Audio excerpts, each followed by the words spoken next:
Well, in the past couple of weeks, we've been talking about emotional intelligence when it comes to marriages and relationships. How intelligent are you? Because usually we talk about artificial intelligence, but then again, when it comes to your emotions, you need to know how to handle those emotions.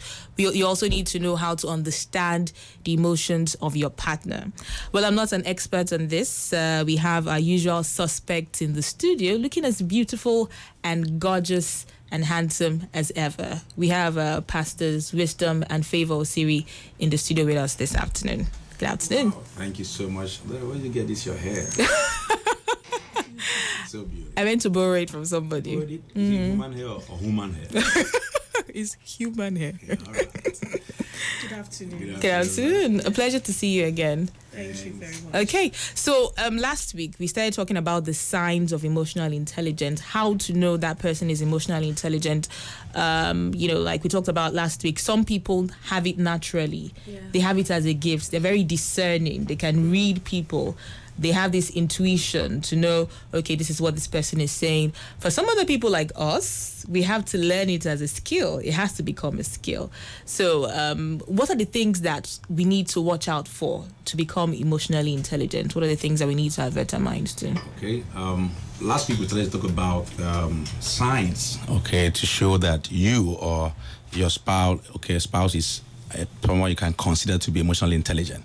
Okay, so we went about 4. We'll just recap those 4 and then take it to the next level. We said, okay, if you want to show that, okay, the first thing you have to realize is that when someone begins to take responsibility for his or her mistake, take responsibility yes, for you have his to mistake. take responsibility. You have to take, say, I did this. You know what? You don't want to deny them. But once you keep shifting blame, it shows that you are not emotionally intelligent.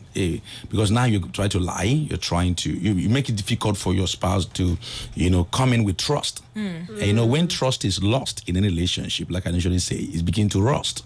Wait, just hold on. When trust is lost, it begins to rust. It begins to rust, yeah. Okay. When trust is lost, that relationship begins to rust. So you don't want to use lie because lying is like a temporal escape from him, and you are creating a more permanent problem. Okay. So you don't want to do that. What you want to do is to own up.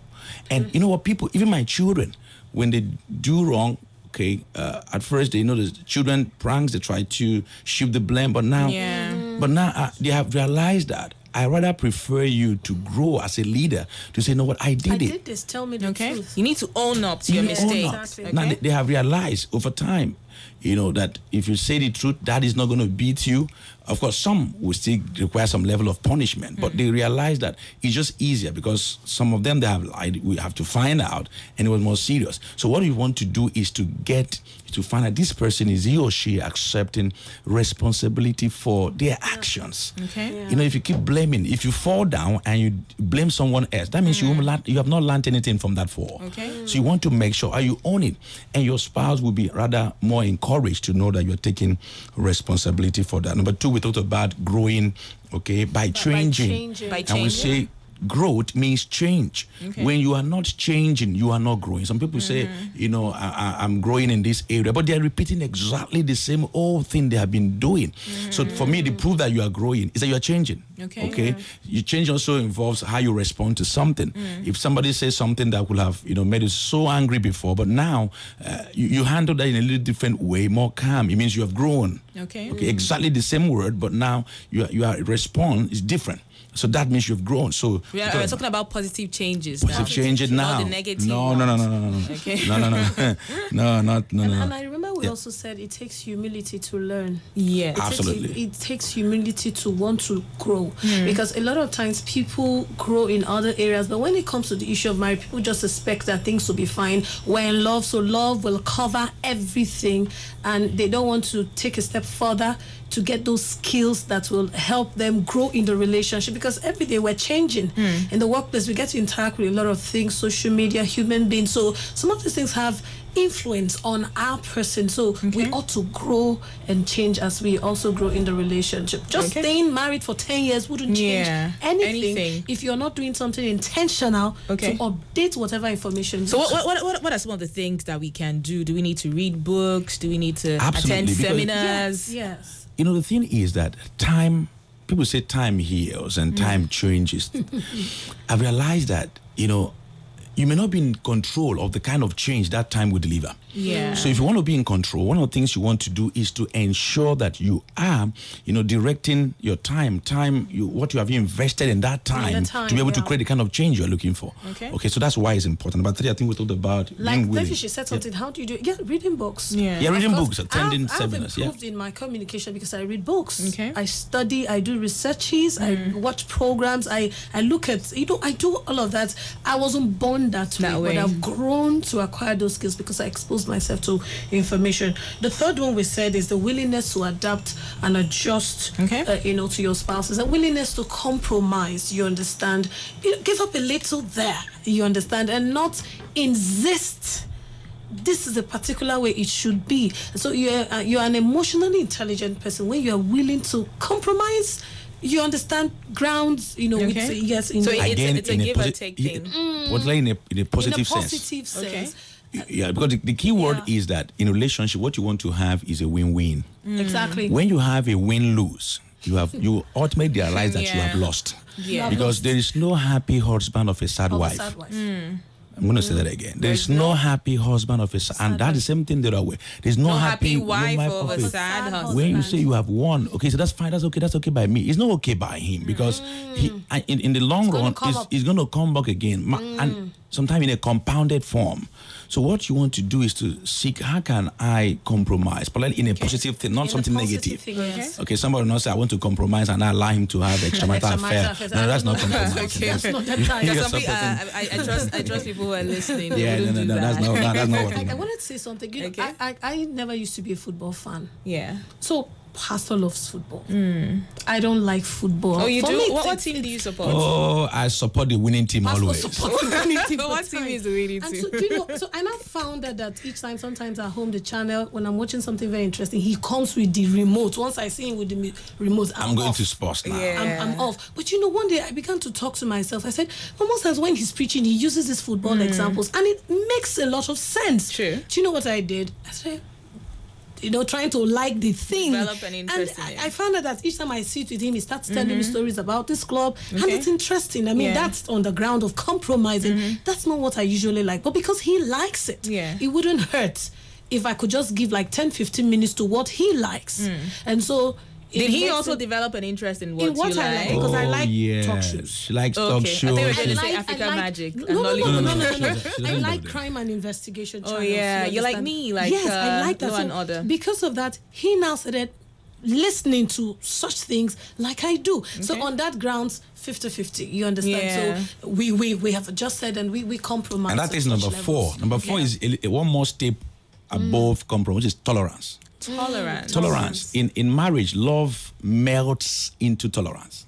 Wait, love melts into tolerance. I mean, in a more practical How? sense, that means that to tolerate, you see, love is looking for that weakness, in a sense, in someone and try to see how you can, get that thing rid of. It's like cutting off cancer. Okay. So what you're trying to do is that to pour out your love on someone is that you're looking for somewhere that this person, this person is wrong this way or is going wrong this way, and you're not going to condemn the person in a judgmental form. You are trying your best, to tolerate this person until the person positively sees the way forward. Because you see, it's just like taking a horse to the stream. We are told you can't force it to drink. Yeah. So you have to get when the person gets to the point of understanding, the change is almost magical because now the person can see the reason. Okay, I understand what this person is saying. He's not trying to, get at me. He's not trying to lord it over me. He's trying You're not to forcing the person no. see So it from your and point that's of key. view. That's key. So you have to look for what is operational in terms of practical. So practical love gets to the point. It's just like God. Bible talks about that. God knows our frailties. He knows our frame. He knows all the things. Say, who can even stand?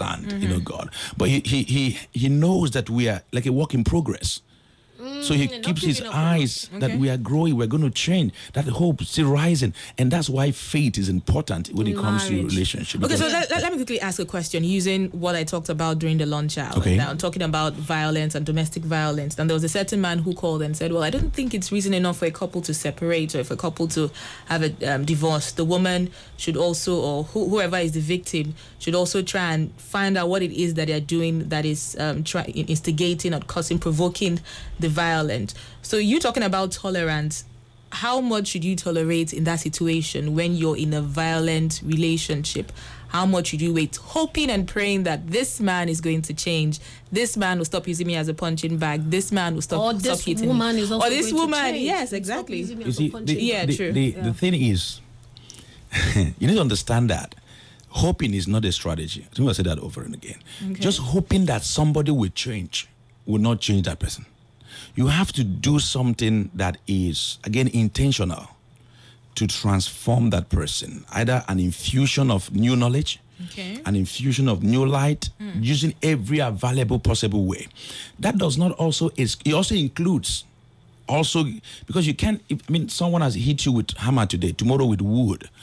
You may want to just give a Listen, don't space. put a gun to your head. You want to give some space Yeah. to get that person, possibly is under kind of, Maybe demonic I don't attack. want to say a whatever. spell, but just so it doesn't sound, so they don't blame it on the demon now. Yeah. Say it's Some the kind of devil. influence of, alcohol or yes. drugs or Yeah. something. Yeah. You want to be able to, give some distance in a Exactly. sense to be Yeah. able to. You see, the thing is that, hitting someone physically it means you have lost control.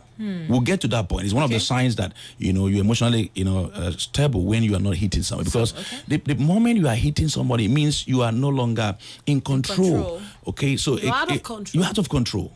Is the least form of emotional intelligence, because now I'm talking to you in words, and then you have changed the dimension with physical breath. Okay, and that is something that is totally different. I think we'll take it up when we come back on Yeah, break. so there's no sense you understand, all in the name of I don't want to move out. You need to, like Pastor said, give some distance and let the person's head be correct, or her head be correct first. Definitely.